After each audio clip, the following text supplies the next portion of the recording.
Hi everyone, I miss you all. I hope you're doing well. School should be wrapping up for you older folks, you younger kiddos. I hope you're behaving. And then I hope you're walking soon, little man.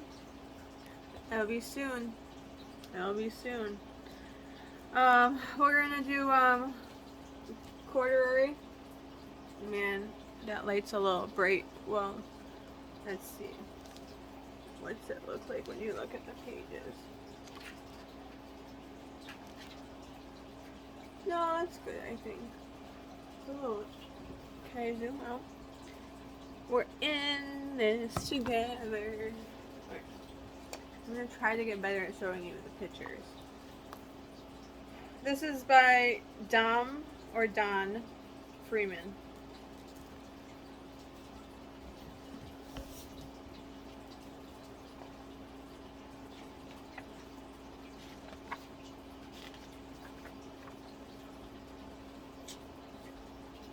Alright. I am not a professional.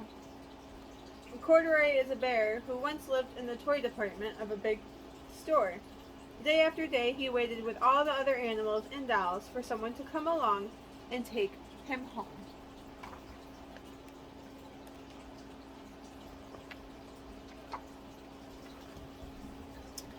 We gotta come up with bears. We'll get there. We'll get there. The store was always filled with shoppers buying all sorts of things, but no one ever seemed to want a small bear in green overalls. That's that picture. Oh.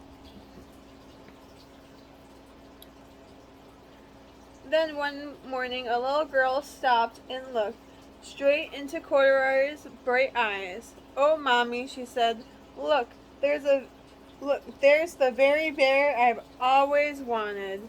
"Not today, dear," her mother sighed. "I've spent too much money already. Besides, he doesn't look new.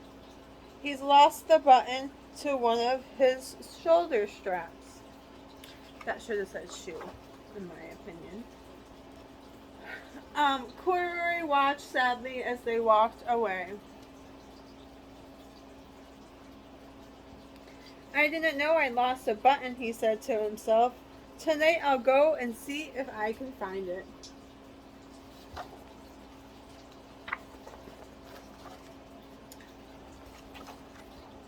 Can I read it? Late that evening, when all the shoppers had gone and the doors were shut and locked, Corduroy climbed carefully down from his shelf and began searching everywhere on the floor for his lost button.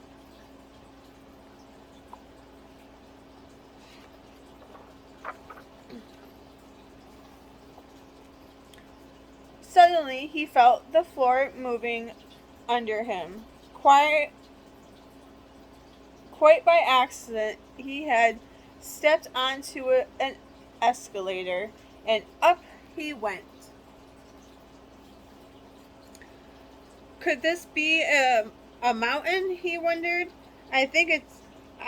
I think I've always wanted to climb a mountain. Can you think of the closest mountains located by you guys?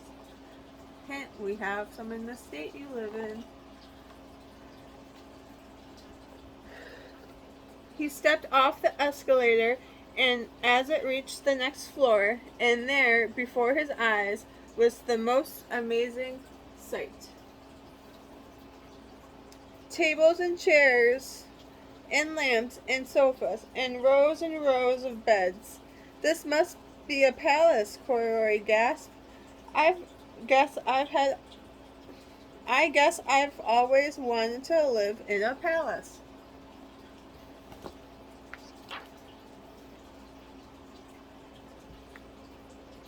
He wandered whatever. He wandered around admiring the furniture. "This must be a bed," he said. "I've always wanted to sleep in a bed." And up he crawled onto a large, thick mattress.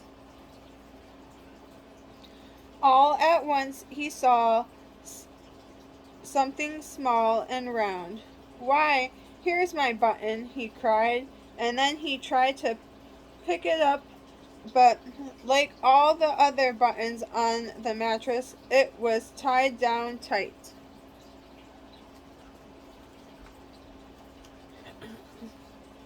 He yanked and pulled with both paws until pop off came the button, and off the mattress Corduroy toppled, bang onto onto a tall floor lamp. Over it fell with a crash.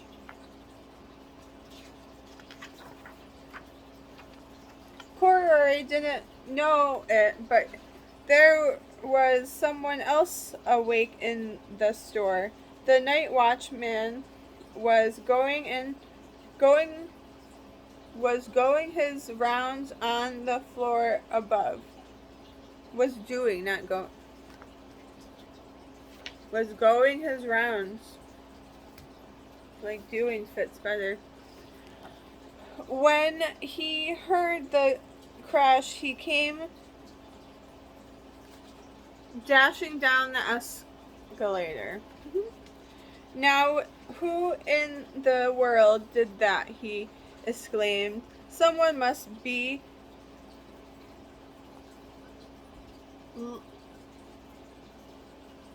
hiding around here."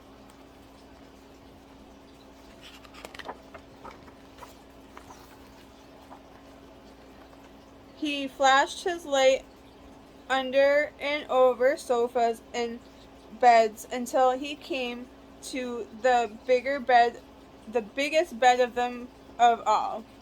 And there he was, two fuzzy brown ears sticking up from under the cover. "Hello," he said. "How did you get upstairs?"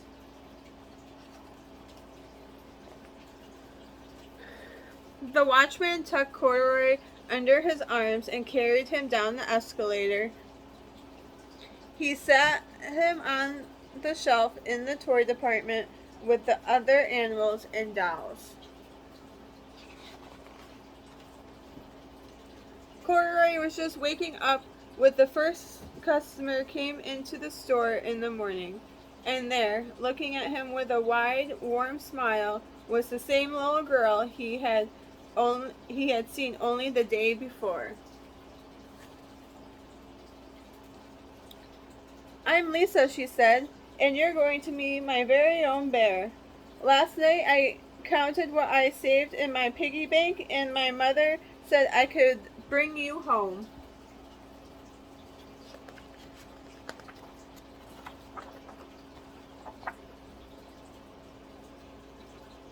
"Shall I put him in a box for you?" the saddle lady asked. "Oh, no, thank you," Lisa answered, and she carried Corduroy home in her arms. She ran all the way up 4 flights of stairs into her family's apartment and straight to her own room.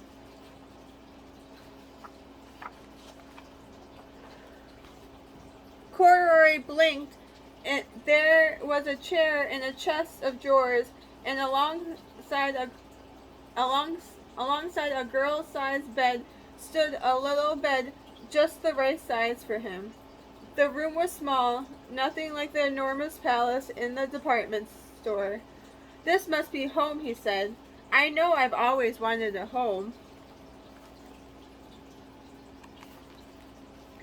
Lisa sat down with Corduroy on her lap and began to sew a button on his overalls.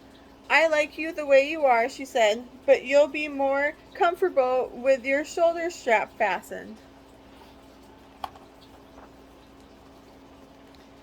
You must be a friend," said Corduroy. "I've always wanted a friend."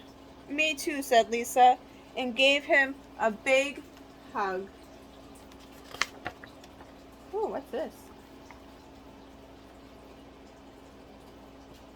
There's little letters. That's the end of the story. We'll investigate what this says. Don Freeman wrote the first draft of Corduroy in 1967.